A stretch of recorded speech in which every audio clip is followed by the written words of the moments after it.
This is a Rogue Media Network podcast.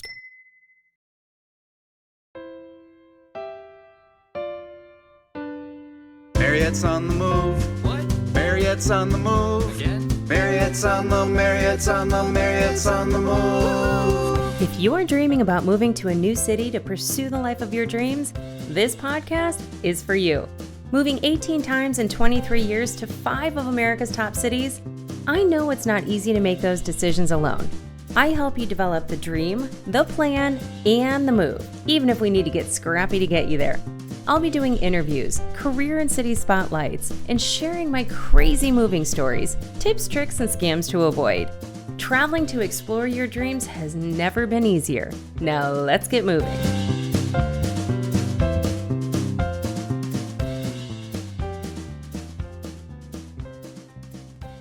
Well, welcome to the show, everyone. I'm super excited for our guest today. She just happens to be my bestie. Her name is Stacy Colgan, and she is out of Naperville, Illinois. Now, Stacy and I know each other. We go way, way, way back. So not as far as college. She went to Monmouth College and got her undergrad in business and theater. Probably why we connected so early on, because I was always a theater acting nerd. And she holds 2 masters. The first one from Loyola, which is in Chicago, and that's for social work. And the second master's was from Benedictine College, which you at one point taught at, I remember. Aurora. Right? Close. Yeah. Aurora University. Oh, that was Aurora. Oh, gosh. And now Carter's starting to bark at his little toy. Hey, don't do that. So the Benedictine Masters is in education and leadership. And so you became a clinical social worker back in 2005. And I think a night out with me kind of kicked off this journey of yours.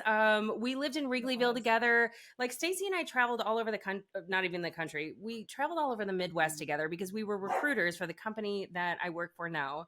Hold on. Stop it. I think the listeners know that Carter's gonna at some point, like, you know, don't do that. He's part of the Get show. into this thing. I feel like I should start over. The show. It is. I love him so much, but like he just ate, and so now he has the zoomies, and he like plays with this little thing. It's a little alligator, and instead of like eating it because it's one of those chewies for their teeth, he literally just plays with it and like runs with it all over the house. So anyway. So basically, Stacy and I traveled together for our corporate job. We went all over the Midwest to colleges. We had so much fun. We spent hours and hours and hours in the car together. So we got to know each other very, very well. But you left corporate America around 2005. And part of it was when we went out and a friend of mine was crying the whole night, which is kind of, I'm not going to name any names, but kind of what she did. So once she got a couple drinks in her, she would just get the weepies, and we just kind of knew we would let her cry. So that was my perspective. Yeah. Your perspective was much different. So remind me, because I know you wanted to go talk to her and like build her up and stuff. And we were like, oh, she just does this. Yes. Well, first I was like, but welcome to the show, Stace. Thanks for having me, Marriott. This is so fun. I love this. Okay. Yes. So Mare and I spent a lot of time together. And then when we weren't working, we were like living it up in Wrigleyville, which was fun. One night we went out with some of your friends, which, you know, Southern Illinois friends were everywhere. So I'm assuming maybe it was some Southern or maybe some high school friends. I can't remember. But probably. I was sitting there and you guys all like had spread out. Everybody was everywhere. And you had one like really weepy friend. And I was like, what is wrong with her? What is going on? And none of you were giving her a second. And if you know Marriott, that is not like her. Like she's zeroed in. She's helping you. I was done. We're done. So I sit down and I start talking to her. And then maybe I realize after like 15 minutes or maybe half an hour, maybe 2 hours, or maybe the whole night, why you guys had spread out. But at the end of the night, she comes to me and says, oh my gosh, Stacy, thank you so much. I shouldn't be a social worker. You should. And I was like, what? What's a social worker? What's a social worker? What is that? I'd never heard of a social worker Yeah. before. And she's like, well, I'm going to be in hospitals. And so she's telling me about it. Again, Marriott and I are recruiters. at a large Yeah. Corporate America at a tech tech company. company. Yeah. Could not be more opposite. So we Yep. probably get home 1 o'clock, 2 o'clock in the morning. And the next morning I wake up. It's Saturday, by the way. I'm 25, 26. Mhm. I wake up. It's early. And I spring out of bed and I'm like, I'm going to be a social worker. I knew it. Like I was going to be a social worker. And you have never And looked I've never back. looked back. So you just a couple years ago, you were working in schools for a Yep. while. And then you took the leap. You went out and did more curriculum. And then you broke out a couple years ago and started your own Yeah. practice. Tell me about that. Gosh. Yeah. So 18 years in education, 14 years as a school social worker, and then 6 years in administration. And I just kind of decided that I was going to continue to follow the yes. Like, what's working? What's working? And I kept doing that. And over COVID, I flippantly got asked to do some private practice. And I was like, okay, I'll try it. I'm kind of bored. You can kind of see a theme here of I do things a little flippantly. They might not be the most thought out decisions. This was another one. That's okay. Yeah, we do that. So I started private practice, worked for a practice that had multiple therapists. And I would go in and I would see first it was virtual because it was during COVID. So Oh, that's right. Yeah. So I'd see like a 3-year-old, and then I'd see like a 93-year-old, and then I'd see a couple, and then I'd see like a family, and then I'd see like a woman in her 30s. And I was not good at all of these subgroups. No. Yeah.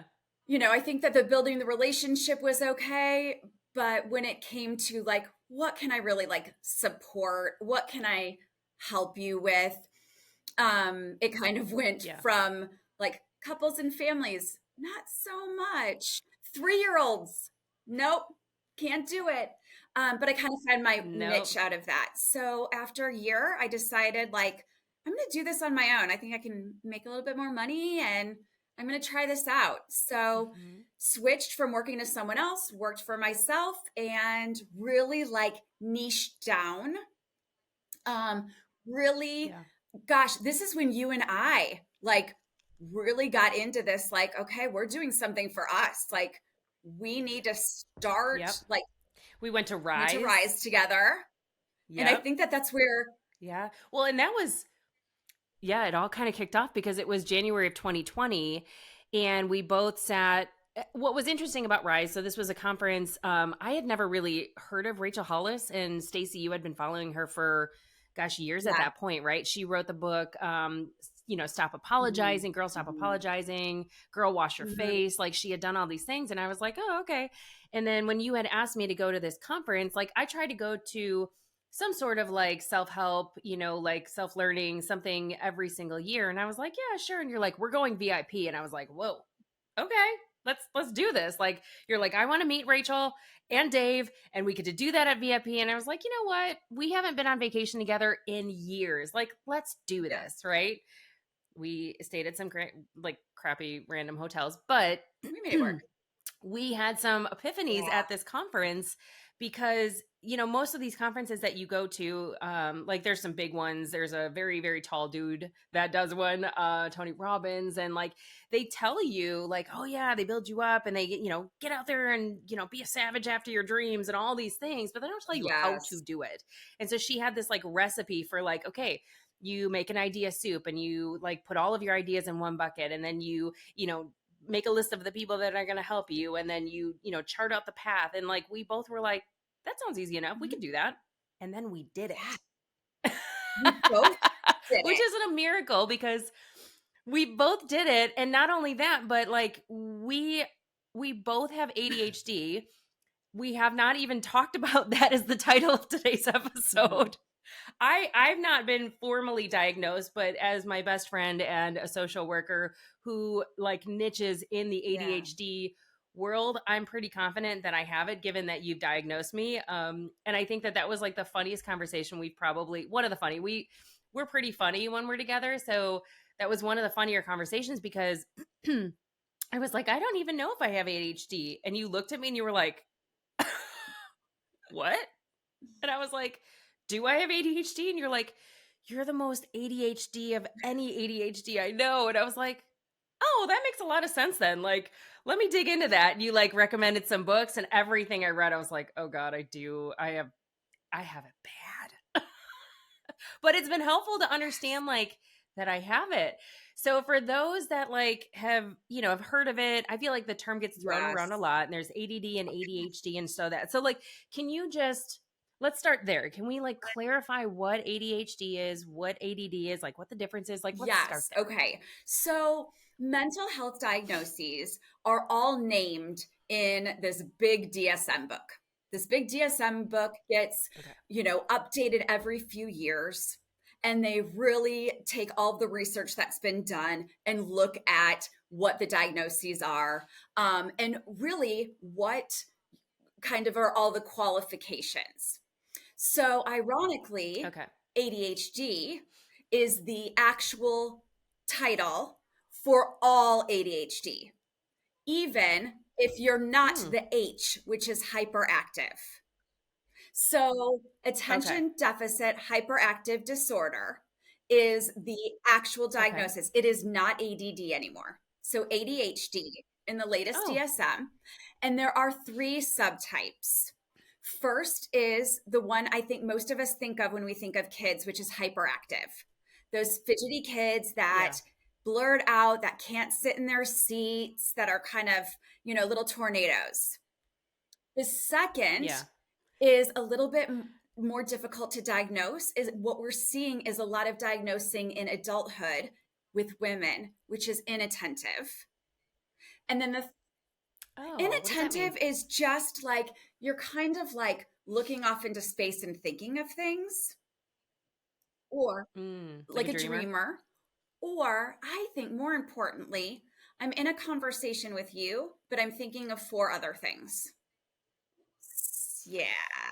Ooh. Okay. Yeah. Tell me more. Yeah. Well, and then there's a third one. I'm scared because I feel like I'm check for both the first one and the second one. I feel like. Which brings us to the third one, which is combined type. That's both. Oh, okay. That's probably both. what I am. Yeah. Yeah. Well, and I think that the best way to describe ADHD to those that don't have it, or maybe if you think, gosh, do I, is like you're in a room and there are, 200 TVs on, and they're all up pretty loud, but at different levels. That's what ADHD kind of feels like in your mind. And once you start working with ADHD, with a therapist, possibly with some medications, if that's the way that you decide, by educating yourself and by some coaching, so that's kind of those 4 areas, you're bringing down those TV sets so that you're focusing on one. So you have just one channel, one thought. There's still humming and noise in the background, but your focus is unilateral. It's not all of the things anymore.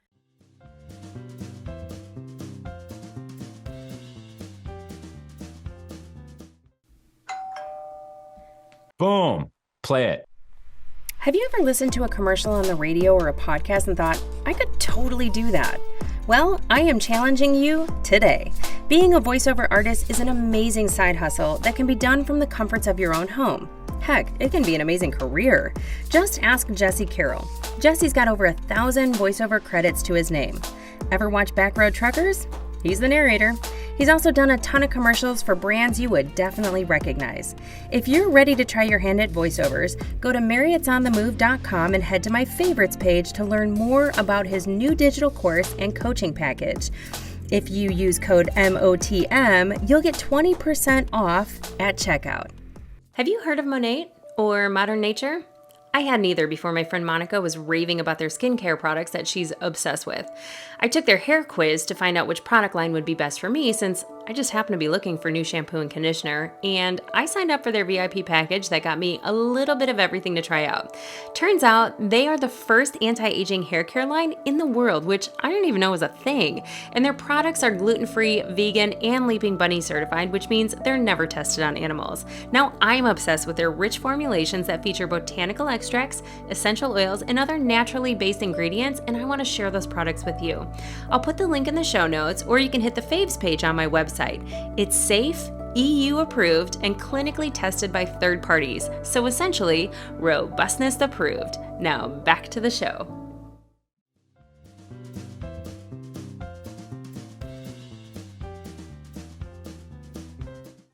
That makes a ton of sense. I definitely think I'm combined.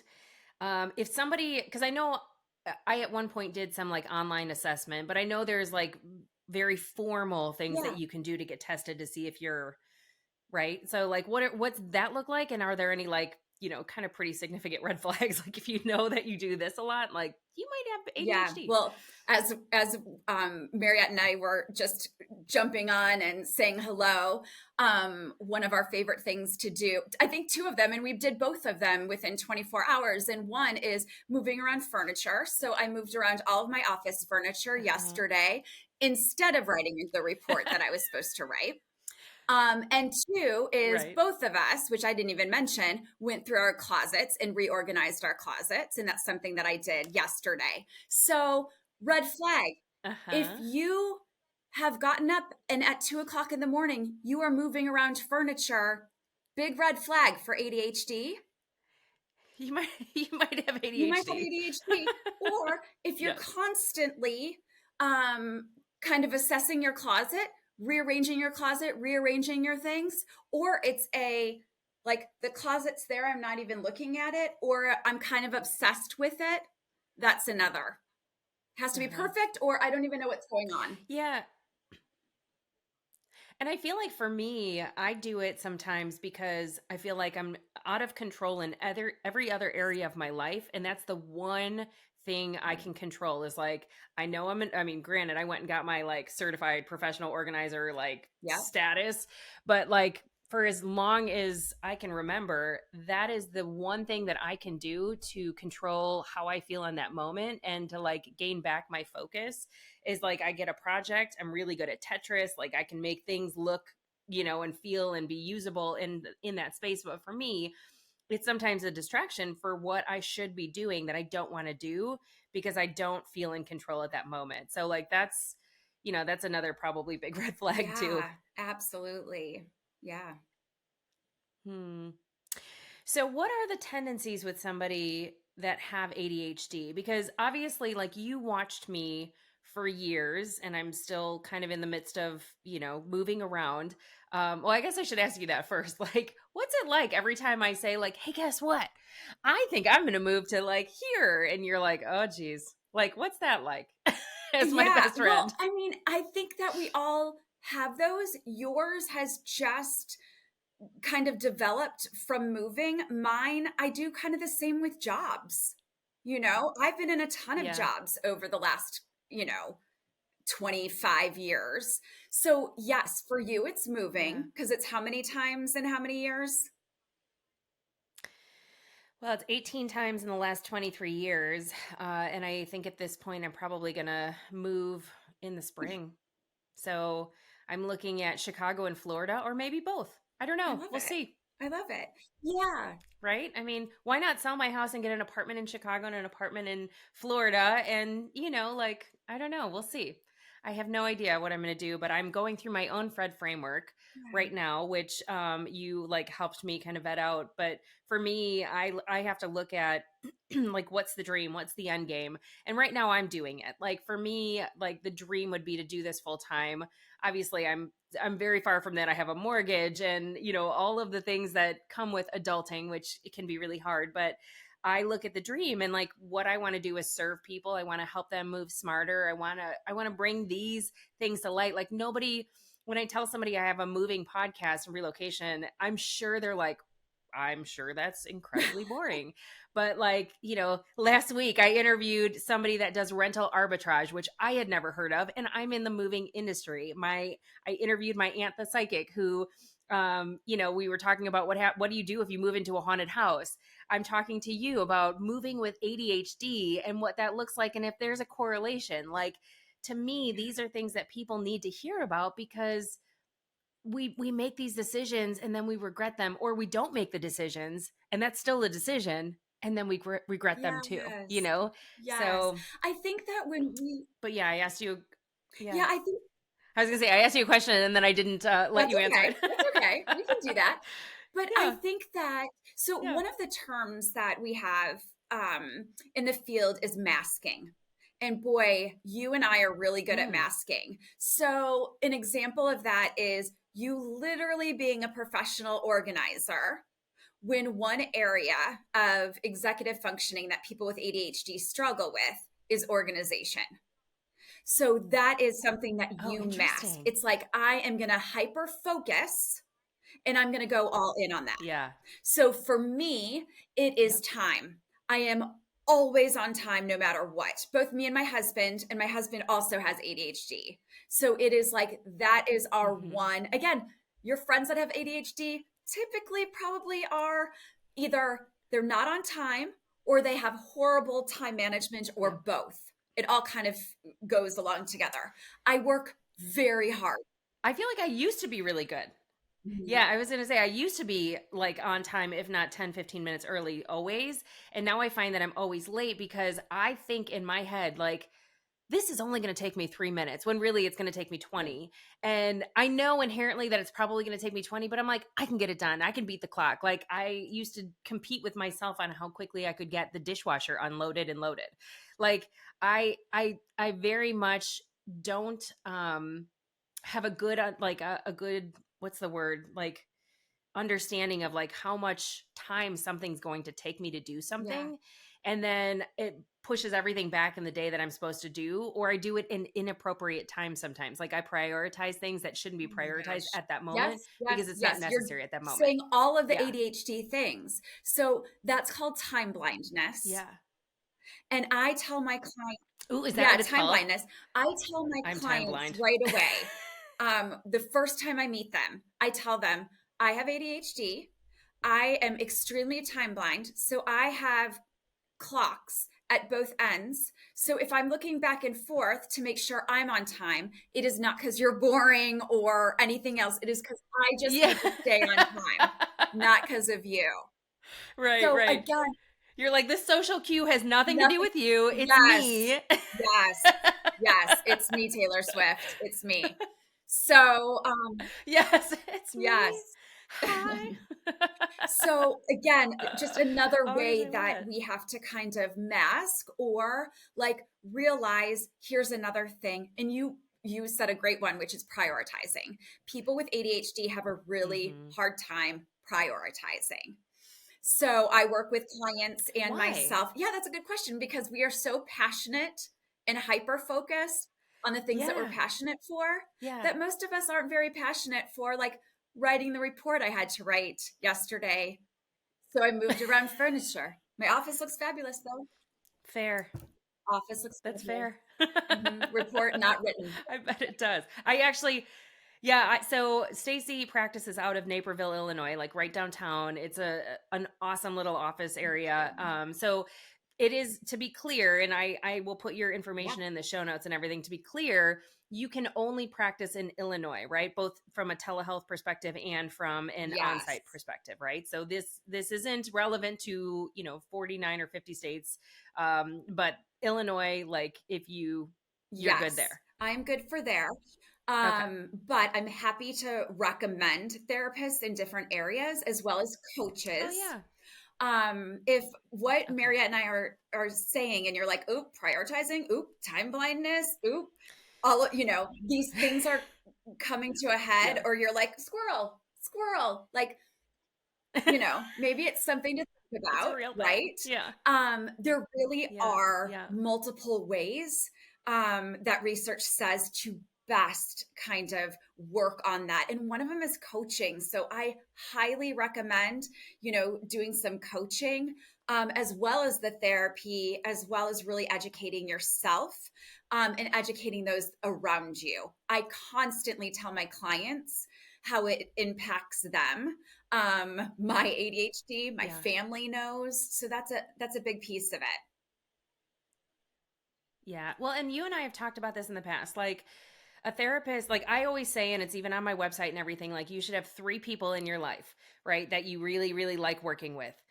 One is a therapist, right? So you're like an archaeologist that kind of digs up the bones and, kind of figures out like what got you to this point, right? And like really like let's talk about your past. Like I know people traditionally think of therapists like, oh, we're going to talk about like my parents not parenting me right, or we're going to talk about, people like it could literally be like why I am the way I am.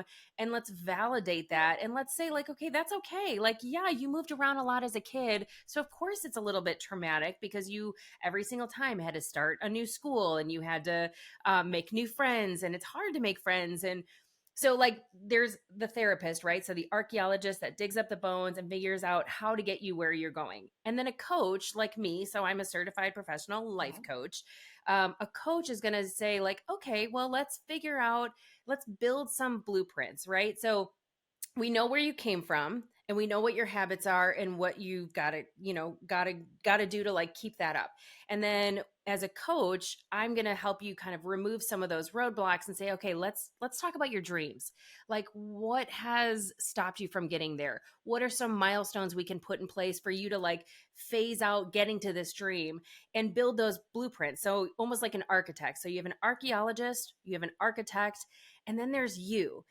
If you don't like yourself and where you're at and what you're doing and how you're doing it, that change has to start with you, because you are the construction crew that takes those blueprints and has to build that house, right?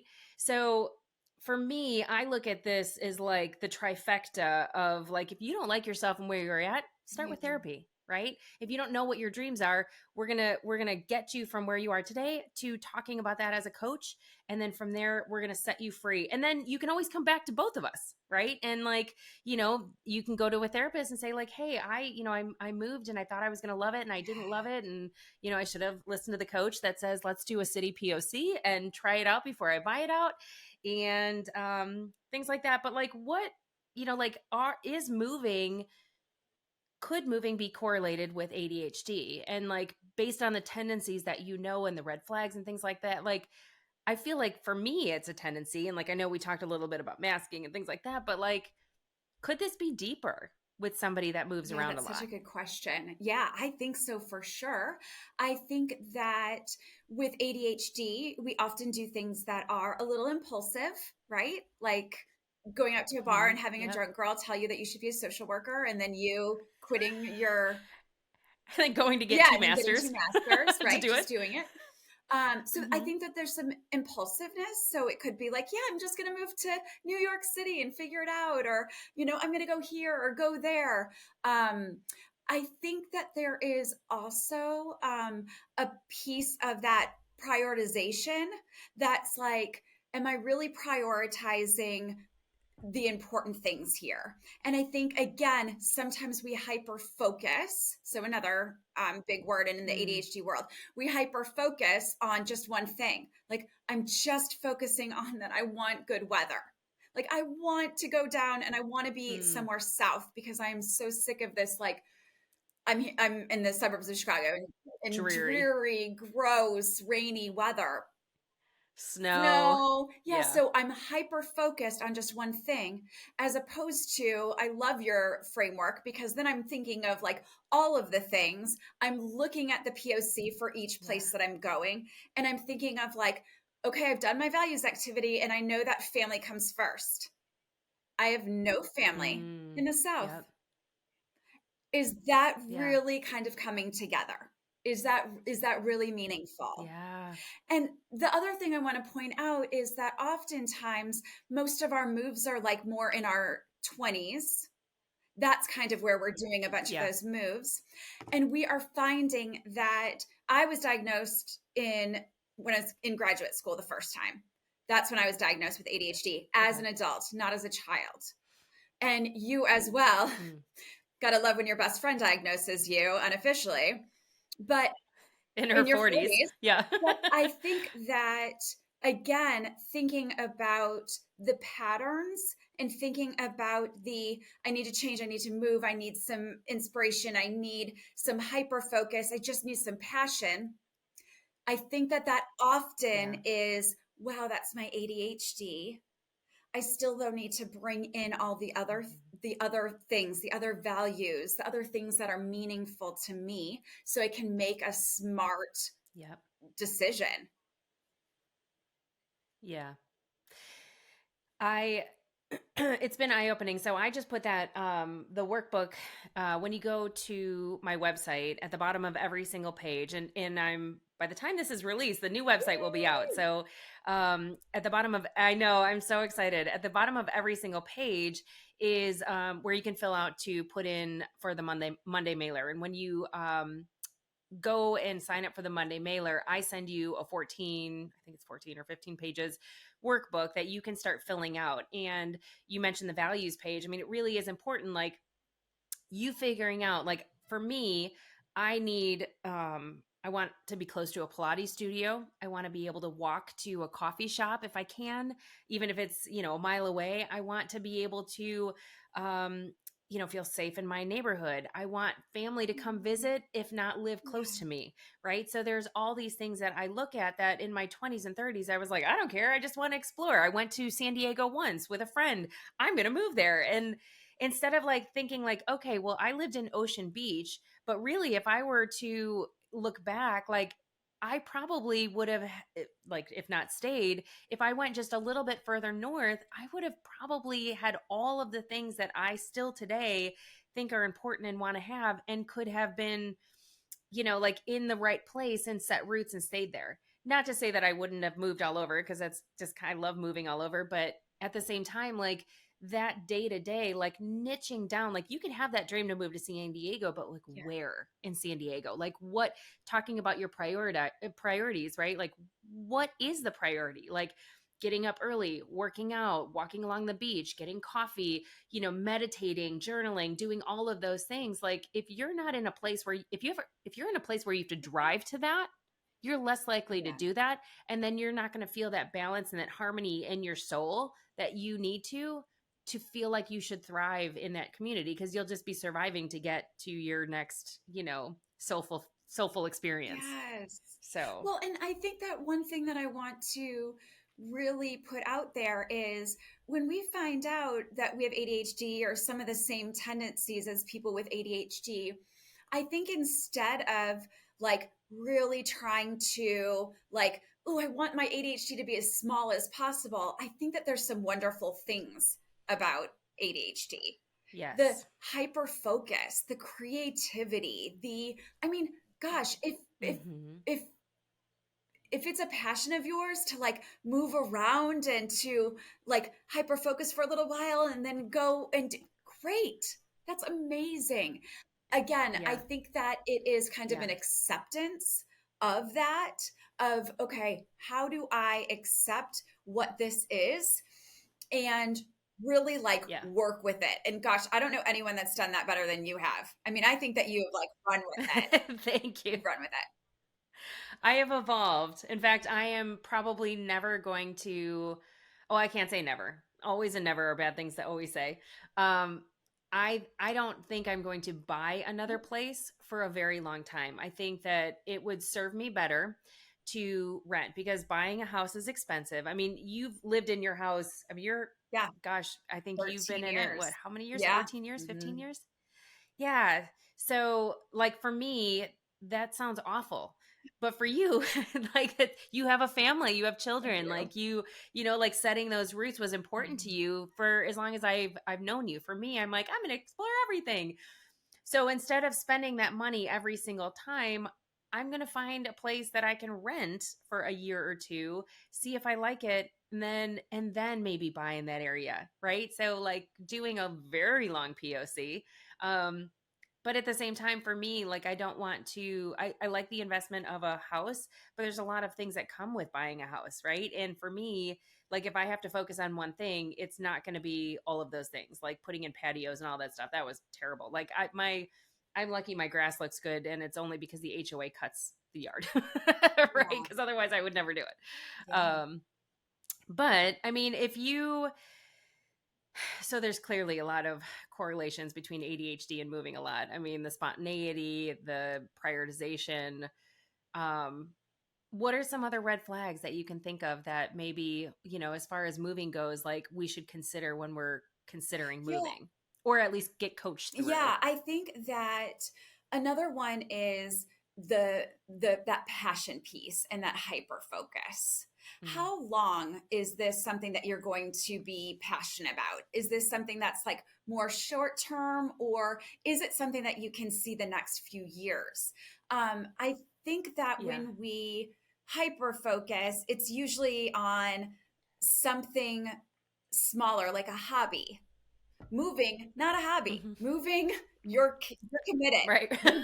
I was just gonna say, I've kind of made moving my hobby. Yes, Is kind of what I've you done, have. which You certainly have. So I yeah. But on top of like, I was gonna say, on top of all the other things, like I just picked up pickleball, and by picking up, I mean I bought the shoes. I took one lesson, and I'm like, I'm gonna do pickleball now, right? But I love it. mean, I haven't signed up for my Did you buy second the class, outfit? right?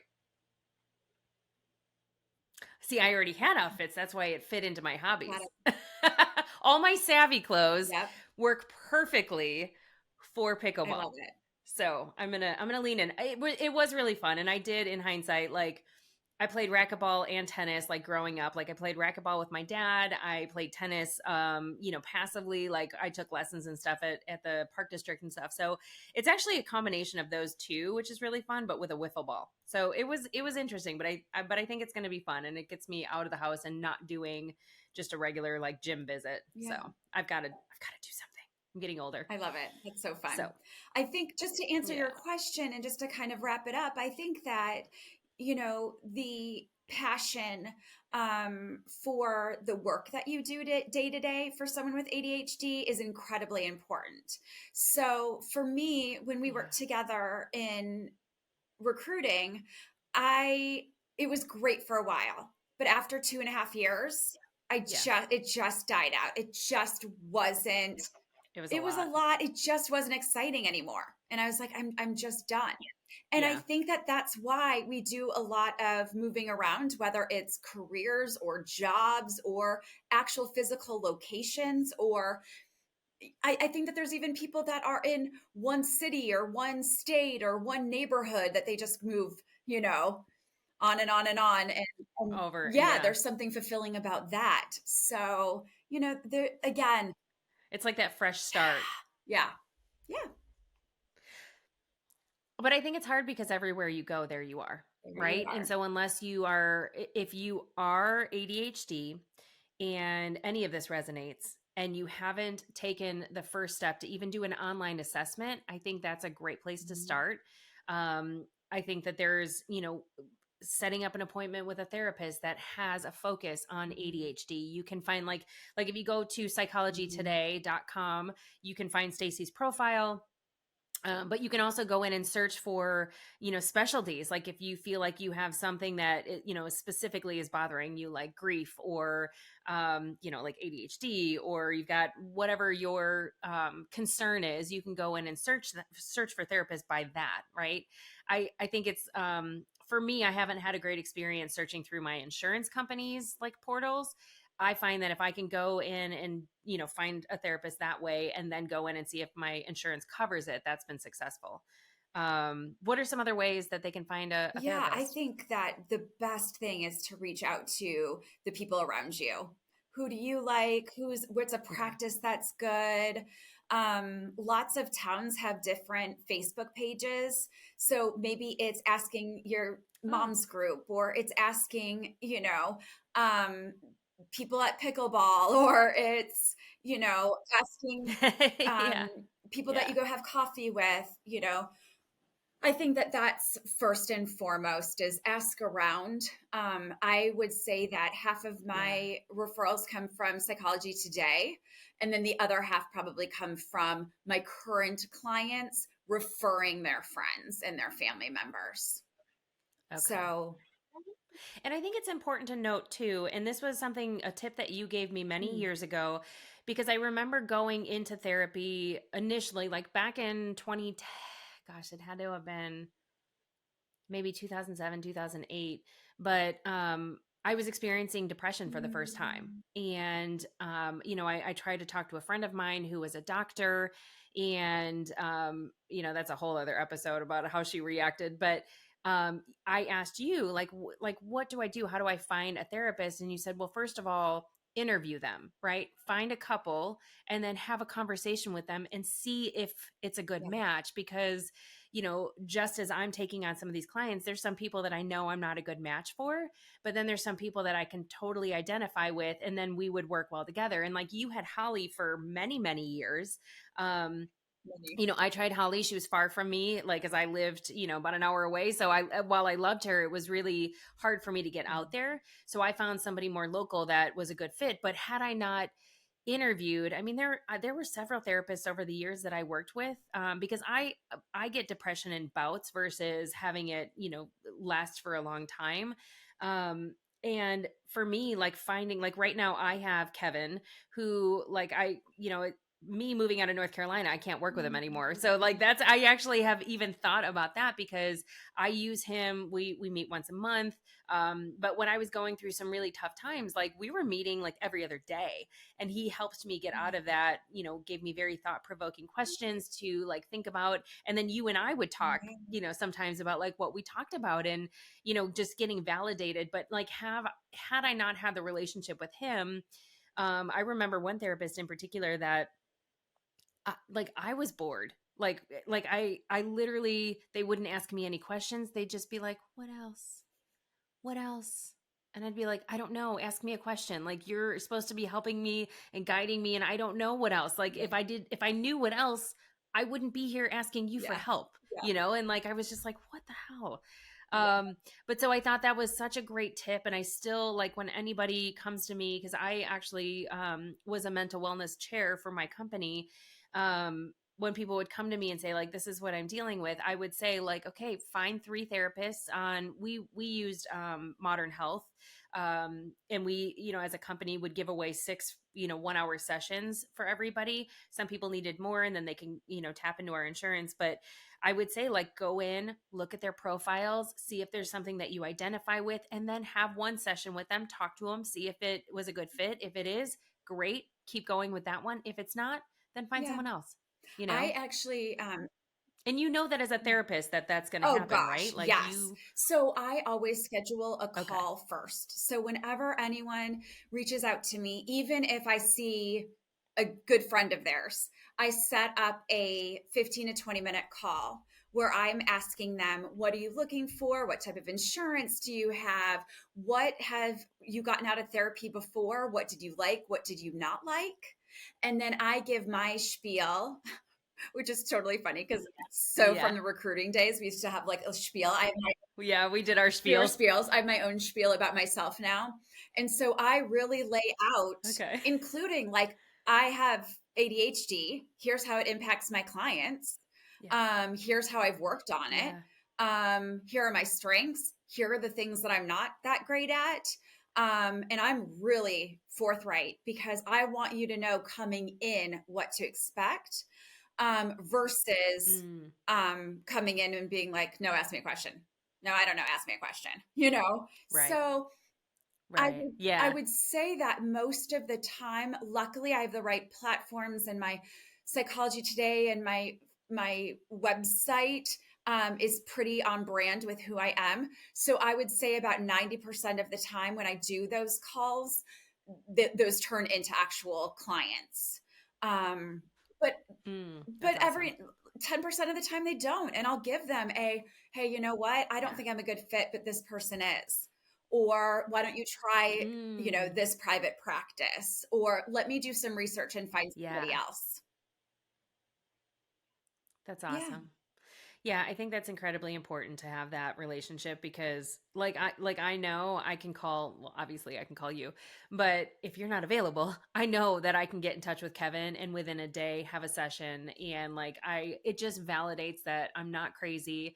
My concerns, my, whatever I'm going through is real, and he gives me tools, whether they're cognitive behavioral tools and that toolbox to use through the week to get me through whatever it is that I'm getting Yeah. through, whatever I need to get through. Yeah. But, Well, and I think you bring up a good point that, you know, we're such good friends, but when we are talking, I'm not talking to you through the lens of a therapist. I'm talking through, we've Right. been friends for 25, 30 years, and I'm literally just thinking Yeah. through all of our history. So like Mama Bear comes out, I get mad about stuff. I want, so it is very different than talking to a therapist Yeah. who their job is really to like validate and to really hear you and listen and mirror back. Like, is this really, I literally put my hand up to my clients. I'm like, this is what I'm hearing. Is this what you think you're putting out in the world? Yeah. So there's a Yeah. lot of that Yeah. cognitive behavioral therapy, but very different than going to a friend. It's definitely leveling up. And the same Right. with coaching. I mean, you and I can go to one another and be each other's greatest fan, but I love that you have like, okay, we're going to go through the framework. We're going to go from A to Z. I'm going to help you get there. That's very different than you and I getting on the phone and talking for half an hour. Yeah. Yeah. And I need the framework because I'm ADHD to walk somebody through. Otherwise I go off on tangents. I mean, there's a million tangents that I always go off on, but for me, that's helpful. But yeah, no, I appreciate it. And there have been times too where I'm like, okay, Stace, as a therapist, how would you process this? And you've been very good about saying, okay, well, there's two different things that you can look at, or this is, if I was hearing this is what I would think or say or ask a question or whatever that is. So I'm so grateful to have you in my life, just in general. I think that was the best thing that's ever come out of the company we worked at together. But I also know you're a tremendously amazing therapist. And for those in Illinois that are looking for somebody, how can they find you? So I have a website, watervlietcounseling.com. So I will put put it that in the show notes because notes. you're not going to be able to spell it, nor can anybody. So Watervliet Counseling. You can also go to Psychology Today and look up Stacy Colgan, Colgan. Yeah. That's awesome. Well, thank you so much for coming on. I know the correlation between moving is there, especially like some of the things you talked about, like being spontaneous and all that stuff. So I'm so grateful. I'm sure we're going to get a ton of feedback on this episode because I know a lot of our friends have it. So thank you so much for coming on the show today. And I look forward to seeing you. You too. Thank you.